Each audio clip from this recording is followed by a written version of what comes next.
Hi friends, I'm Jake. And I miss. And you're watching another Board Down Under. Today we're lucky enough to have a preview look at Dragonbond, the Lords of Vaala. This game is created by the talented team at Draco Studios. It's an asymmetric strategy game in which you're going to take the role of a dragon or a general and compete in a race to get as much power as you can. Yeah, so they've created this really in-depth and intricate universe, and you can really immerse yourself in it through its multiple forms. There's an existing war game, a graphic novel, an upcoming RPG which is going to utilise the 5th edition D&D rule set, and some of this Kickstarter content can be utilised in that. And there's also an animated TV series in the works, which we're really excited about. Mm-hmm. Currently, the game is designed for 1 to 4 players, but there's an upcoming expansion, and that's predicted to allow 6 players to play the game. Yep. So the game does come with an example of play guide, and that's going to lead you through your initial steps of the game and teach you some of the fundamentals that you'll need to know. But we're going to give you a very brief overview of how it plays, and then we're going to let you know our thoughts on it.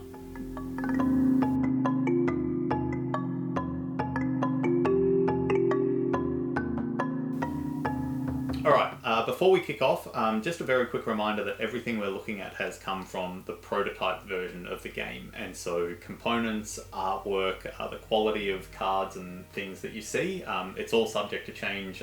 In the quality case, it very, very much will change for the final product. Now, that being said, what I'm looking at in terms of particularly the miniatures, but also just the style of the game, I really quite like it. They've done a fantastic job, so I'm looking forward to seeing what that finished product actually looks like. Now, the objective of the game, as I sort of mentioned earlier, is to gather power. So on each player track there is 10 symbols, and the first individual player to fill those up will walk away with the win. However, if a player has been bonded with another player through the dragon bonding mechanism, that team is now allied and they need to get a collected 15 power points before that team walks away with the win. In terms of beginning the game, before you kick off, each player has to pick from a character. There are 2 types of roles at the moment that are dragons and generals, and they play vastly differently. The actual characters themselves, any number of players that you play with less than 4, the remaining characters will still be present on the board, and they will be played using the simple AI system known as the faceless player. Yep, so the game's played out over 3 repeated phases. The first phase is the planning phase. In the planning phase, we grab one of the event cards and place it face down on the board, and then players take turns playing one of their action cards. This includes the AI or the faceless players, and we go around until someone either has no cards left and is forced to pass, or chooses to pass because they don't want to play a card at that time. That player will get the first player token, and we'll add another one of the event cards to the top of the stack, and that'll complete our planning phase. The second phase that we move on to is the resolution phase, where we flip these cards over and go through them. The first card, which was the event card, will likely change the state of the board and could add power or something like that to some of the different regions. Then we go through the player cards, which have these glyphs on them, which mean different things. So we have this one here, which is the harvest glyph, where you get to collect power from the board. Underneath, we have the Vaala glyph, which either lets you play a Vaala card you already have in your hand or draw one into your hand. We have the movement glyph, which lets you move to an adjacent region on the board, or possibly if you're a dragon, you may be able to fly over the sea. And then we have the combat glyph, which lets you initiate combat. Other cards that you might play, if you're a general, then you may have played a region card, which has got 3 different glyphs on it, which are all located on the board. The first one is an upgrade glyph, which lets you choose a new upgrade for your units. The next one lets you reinforce, so you get to put more units onto the board. And the last one allows you to build a city in the region that you're in. Alright, when we talk about combat happens when we assault a region with one of our glyphs. We're going to move either our general or an army belonging to the general into a region, or we're going to move our dragon into a region and initiate combat. When we initiate combat, first we need to determine the combat score that our force has. So if we are a dragon, that is how much damage we have not taken. So when you've got full health, you're dealing 4 damage as a dragon, whereas a general's combat power can scale up with the number of units that they have in the army that they've moved into that region. Now, once we've got our score determined, we roll dice. So let's say we're rolling 4 for a dragon. The first thing that we do is have a look at any of the diamonds that are outlined as opposed to filled in. Those are critical hits, and the damage from those are immediately applied to the defending force. The defending force takes that damage, and assuming that they're still around, that defending force now counts up their combat power by checking the remaining hit points that they've got if they're a dragon, or the remaining army that they've got. The defending player then can choose to either counter-attack by rolling dice based on that power, or they can choose to retreat at that point. If they retreat, they will take no further damage from any of the dice that the attacker has rolled. Alternatively, if they counter-attack, they roll dice equal to their combat power, and then simultaneously the remaining hits from the attacking player and all of the critical or normal hits that the defending player has rolled get applied to both forces. And so at that point, you're going to be left with either someone defeated and being forced to retreat out, or you're going to be left with 2 people that are still able to fight, in which case the attacker can choose at the end of that sort of combat sequence. The attacker can choose to either attack again and reinitiate that combat to repeat the steps, or they can choose to retreat back out. And that's how combat plays out. Yep, so the final phase that we have is the cleanup phase, which is just really simple. Basically, we take these unit cards, shuffle them up, and redeal them out. So the game itself is quite simple, but there's a surprising amount of strategy involved in it. It is actually, got quite deep strategy when you that's playing right. it out. Yeah, that's right. So it really is such a simple game based on, we've just gone over basically all the rules there, and yet there is so much depth that the game actually provides using that simple set of rules that are there. But we've left out a core mechanism, and that is the dragon bonding. So every time you kick this game off, the sort of layout looks fairly similar, and people it's a all versus all sort of situation. But when a dragon or a general moves into a region peacefully using the move glyph as opposed to the assault glyph, that has the opposing role in there. So if a general moves into a dragon space, or a dragon moves into a space that has a general, there's going to be a chance for dragon bonding to happen.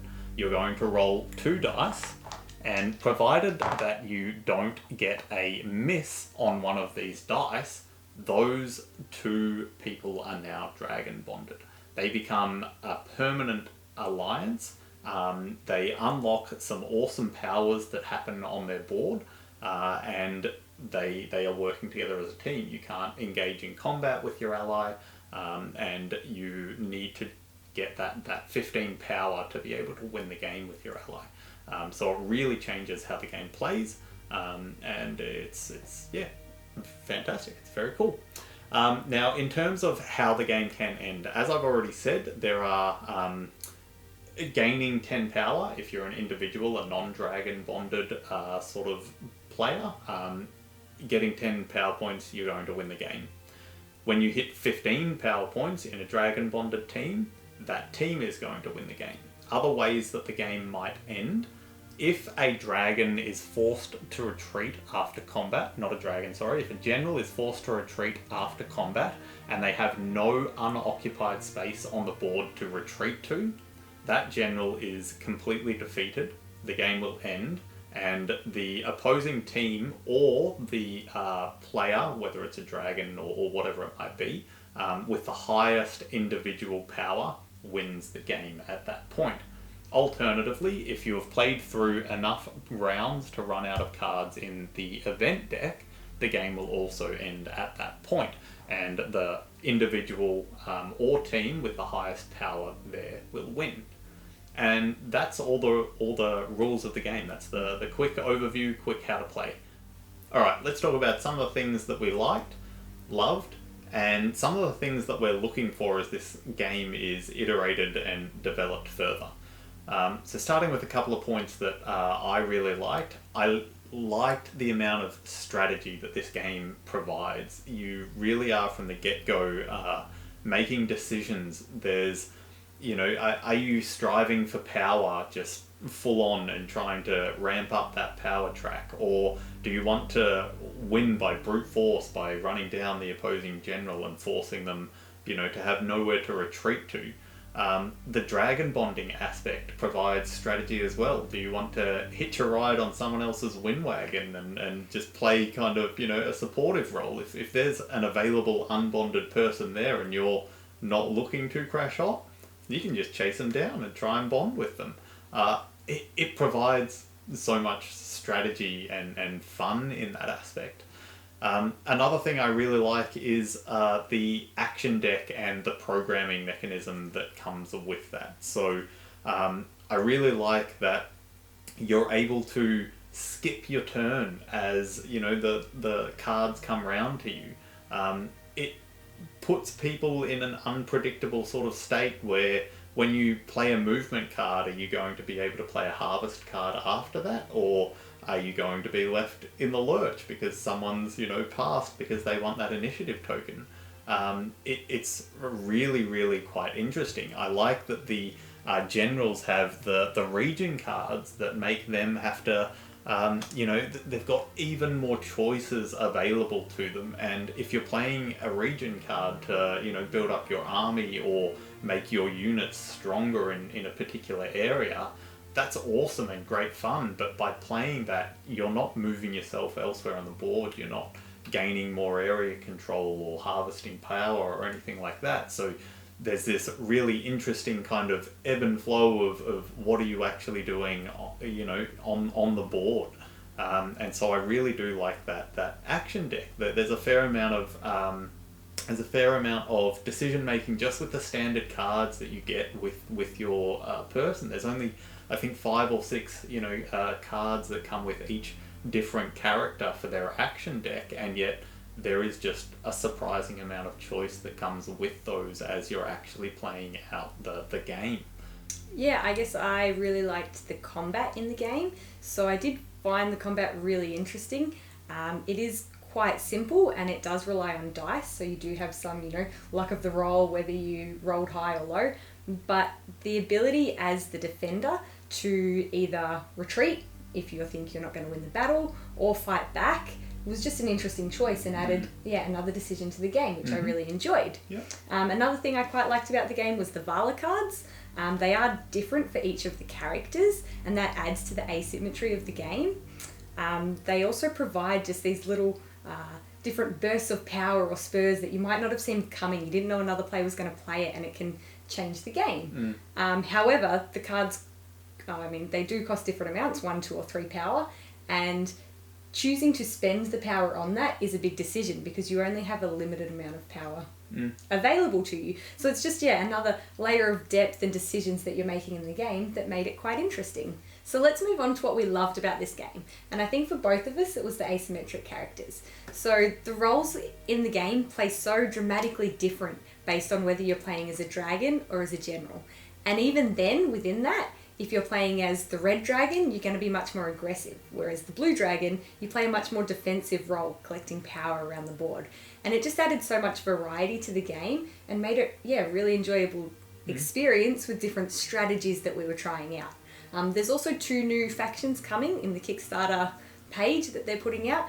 And so that's going to add even more variety. And I'm looking forward to seeing what they do with those. But let's start off with the dragons. Can you tell us about how they play? Yeah, sure. So I really like the dragon role in this game.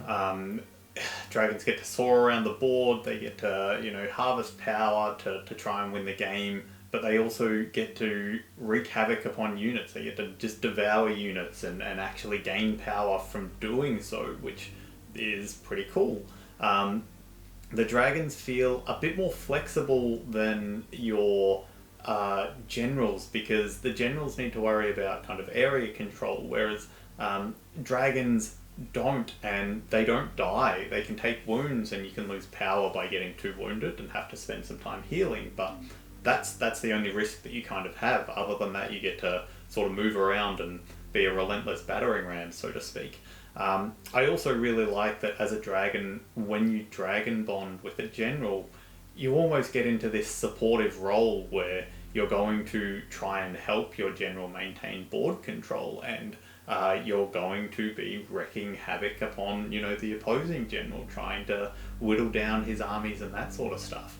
I like that the dragons, as they get weaker, they get weaker. So as they get more injured, they get weaker. I find that such a simple yet interesting mechanic. You know, the healthier this dragon is, thematically the stronger it is. That's fantastic. I really like the dragons. Yeah, and I guess in contrast to that, when you do play as a general, you are aiming for that board control. It also feels like when you're playing as a general, there's some more complex decisions you need to make. So things around, you know, when am I going to play a region card, or, you know, what units am I choosing to put on the board? What units do I want to upgrade, and what cards am I buying there? And so it is adding another layer of depth, I think, when you're playing as a general. And also just the fact that you said you can die as a general, so it's another thing that you need to worry about. And it just, creates such a fun and interesting game where you get to play so differently based on which character you choose. Yep. Yeah, fantastic. The asymmetry, I think, is above all sort of what we love, but the other thing that I really like is the dragon bonding mechanic. I mean, it's part of the name of the game, and it just provides so much diversity that the game kind of sets off the same almost every time, right? It's got the same sort of layout, you've got the same characters, although that might change as other generals sort of come in and that type of thing.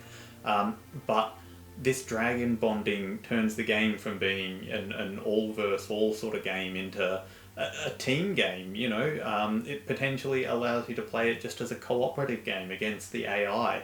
Or are you going to try and avoid dragon bonding altogether and get this elusive solo win where, you know, you don't let anyone chase you down and you know, force a dragon bond?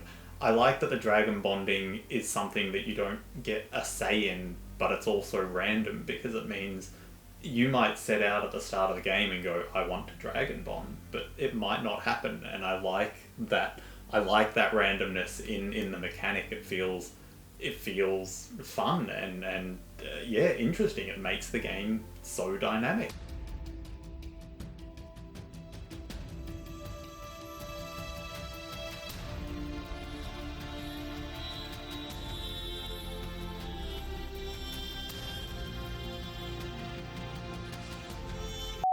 Now let's talk about what we're looking for in this game. So, as we said, this is a prototype.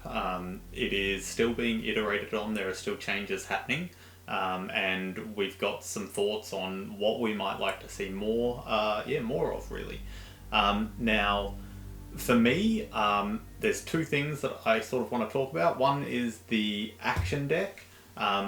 I liked the action deck, and I like that each character's action deck is a little bit different.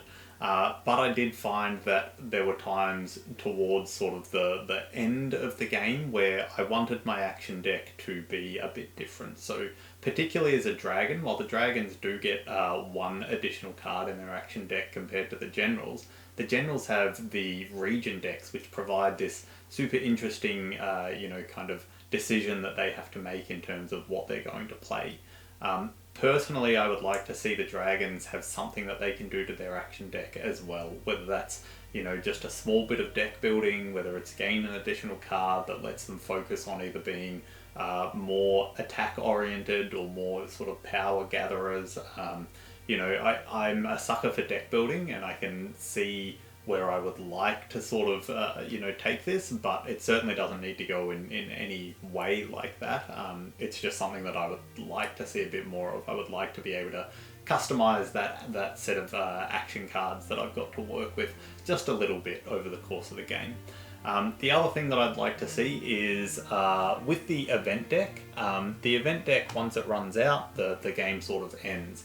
And there's the same set of, I think it's 12 event cards that get used in every single game.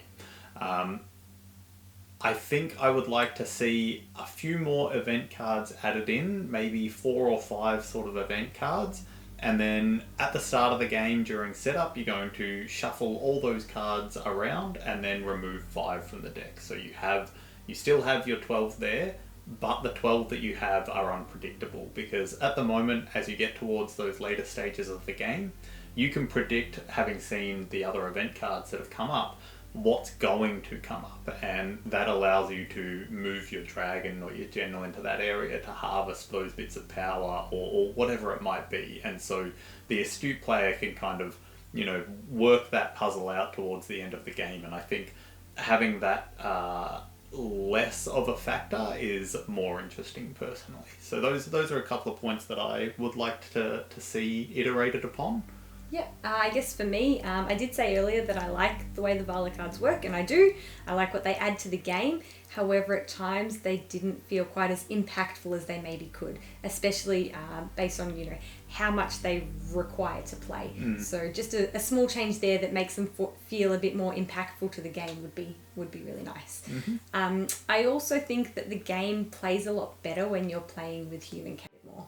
Yeah, I agree there. So with the AI, I mean, it's really not a bad system at all, and a lot of games have this problem where when an AI has to sort of make a decision, you need to make the decision for it.